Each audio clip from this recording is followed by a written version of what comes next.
Well, we're working hard. We're working hard. Containment will not work. I agree with that. My personal position on that is this: we ought to try every possible avenue we can to see if we can get them to correct their their desire and goal of acquiring a nuclear weapon. But we cannot let them acquire that weapon.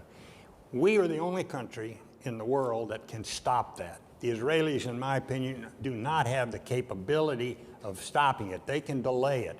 There will also be many, many side effects, all of them adverse, from an Israeli strike. But at the end of the day, if we don't get it done the way the administration's working on it now, which I totally agree with, then we ought to take them out. Secretary Clinton. Well, we're working hard. We're working hard.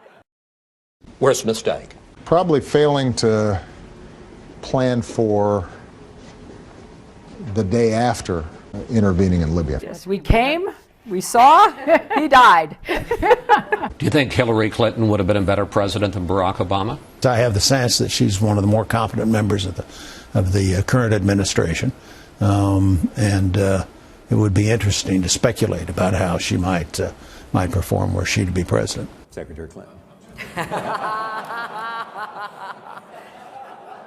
Failing to plan for the day after intervening in Libya. Well, we're working hard. We're working hard.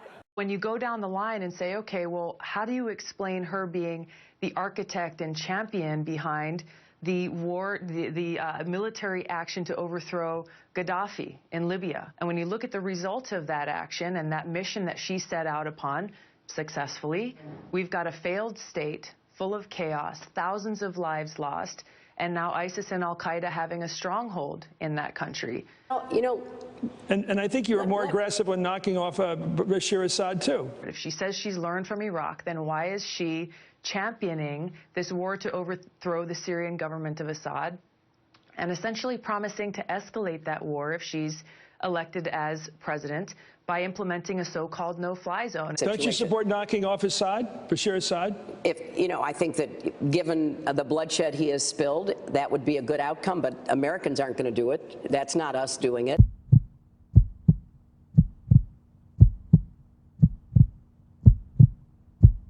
When you get inaugurated in the United States Senate, you aren't taught about the complexity. You're taught that there are named enemies in the region and there are named friends. It's all a reminder as to one of the reasons why we have been rather unsuccessful in the region.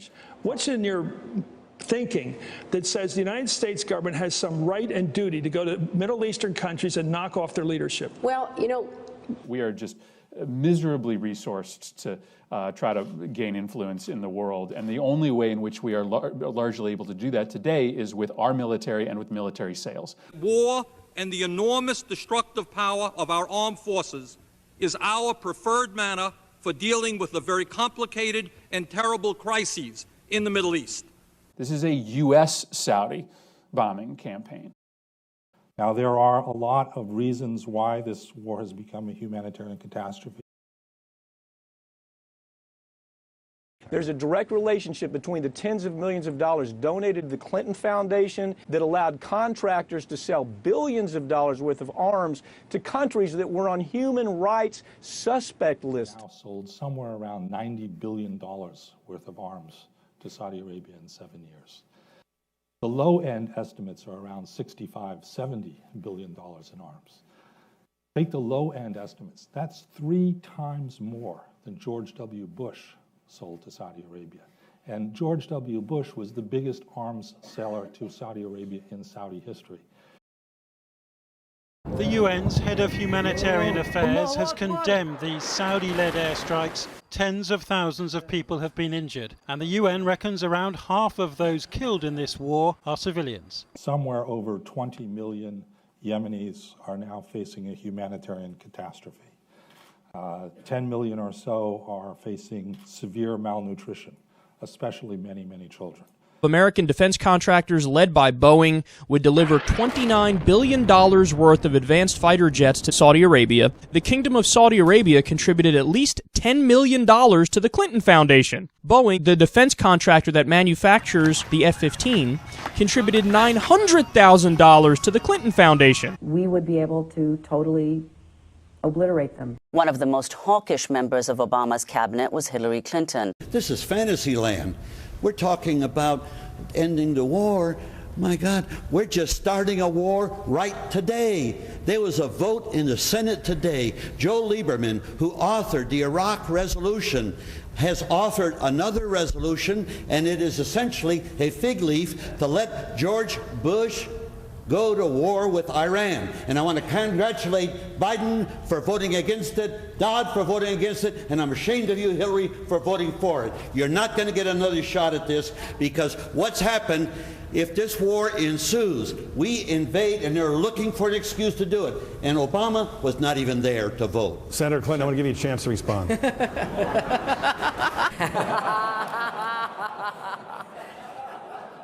This has gone on 50 or 60 years.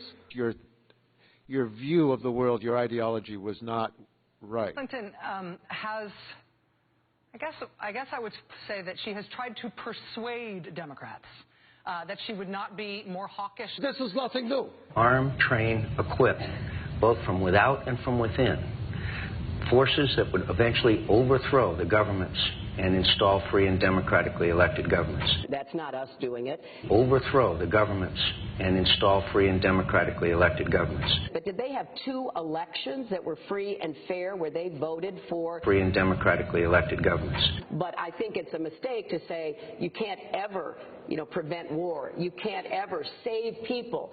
She talked about getting the approval or the support or the mentoring of Henry Kissinger.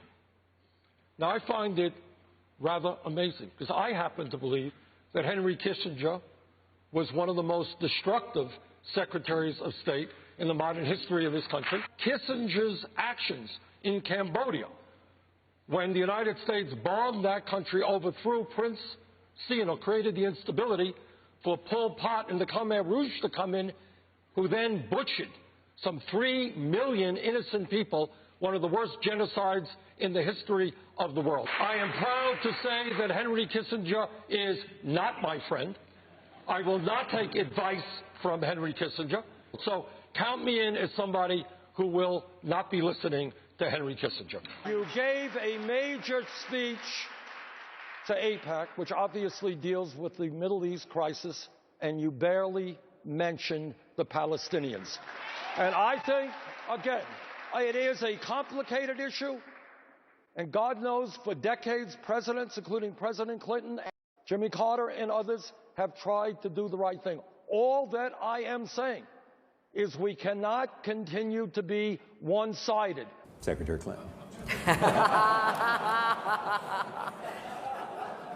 Well, we're working hard. We're working hard.